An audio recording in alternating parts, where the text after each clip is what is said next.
السلام علیکم، third year class بچوں، آج ہم پڑھیں گے کہ کائنڈز آف تھنکنگ کیا ہیں۔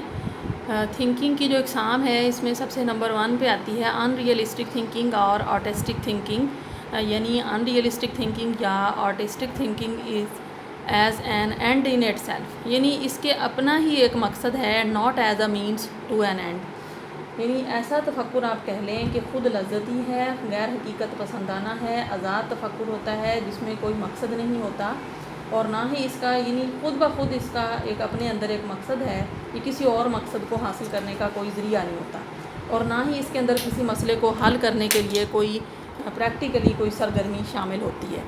ٹھیک ہے، ہم اسی وجہ سے اس کو آزاد تفکر بھی کہہ سکتے ہیں، غیر حقیقت پسندانہ تفکر بھی کہہ سکتے ہیں۔ ٹھیک ہے، نفس مضمون یعنی اگر دیکھا جائے تو اس قسم کی تھنکنگ کا یہ ہوتا ہے کہ ہماری ذاتی ضروریات، خواہشات پر مبنی ہوتا ہے۔ یہ خواب جو ہے، دن کے خواب اس کے اندر بڑا کامن ہے۔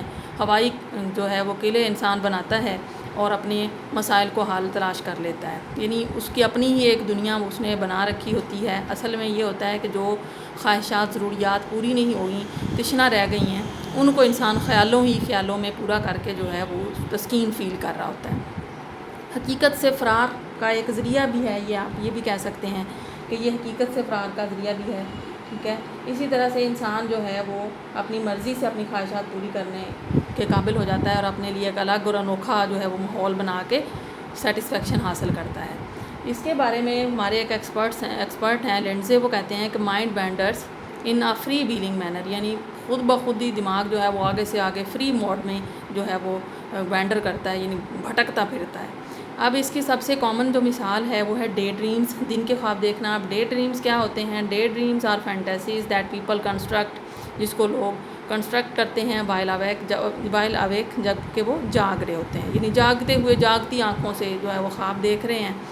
اب اس کے کچھ بینیفٹس بھی ہیں۔ ایک تو یہ ہے کہ مسائل کا حل جو عام لائف میں نہیں، حقیقت میں نہیں مل رہا ہوتا، وہ انسان جو ہے غلطیاں، خامیاں، کوتاہیاں ان کو ختم کر کے جو ہے وہ خیالوں میں عزت، شہرت، ہر چیز اس کی لونڈی بن جاتی ہے، اور لیکن یہ سب کچھ عارضی ہوتا ہے، لیکن وقتی طور پر جو ہے انسان اس سے تسکین حاصل کرتا ہے۔ اسی طرح سے آسودگی اور لذت کا ذریعہ بھی ہے یہ، اور اسی طرح سے سائنس کی ابتدا جو ہے اس کو کرنے میں بھی یہ اہم رول پلے کرتا ہے۔ بعض اوقات ایجادات اور انکشافات جو ہیں وہ بھی ہو جاتے ہیں۔ دنیا کی بڑی بڑی ایجادات جو ہیں وہ اس طرح کی تھنکنگ سے، یا ان ریئلسٹک تھنکنگ جو آگے سے آگے چلتی جاتی ہے اس کے تھرو ہوئی ہیں۔ اسی طرح فنون لطیفہ کی ترقی کا بھی اس سے ایک بینیفٹ ملتا ہے۔ جو مصور حضرات ہیں، مجسمہ سازی، ناول نگار جو ناول لکھتے ہیں، شاعری کرنے والے لوگ جو ہیں، دیگر شعبوں میں تخلیق ان کے جو شعبے ہیں ان میں تصورات اور آزاد تلازم، یعنی تصور پیدا کرنے میں اور ذہن میں ایسوسیشن، خیالوں میں پیدا کرنے میں یہ بینیفٹ بھی دیتا ہے۔ اسی طرح سے یہ لاشعوری ادراکی نظام جو انسانوں کا ہے اس کے بارے میں اہم معلومات بھی فراہم کرتا ہے۔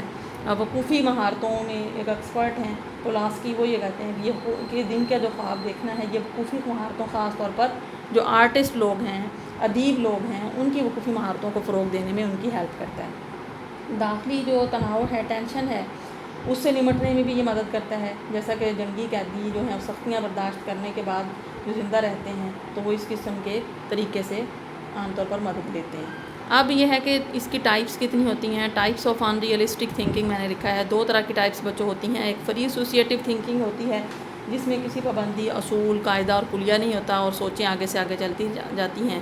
اسی طرح سے کچھ سیمی کنٹرولڈ تھنکنگ کی ٹائپ بھی اس کے اندر آتی ہے، جس میں کسی حد تک انسان جو ہے وہ اپنے خیالوں کو کنٹرول کر لیتا ہے اور تھنک کرتا ہے۔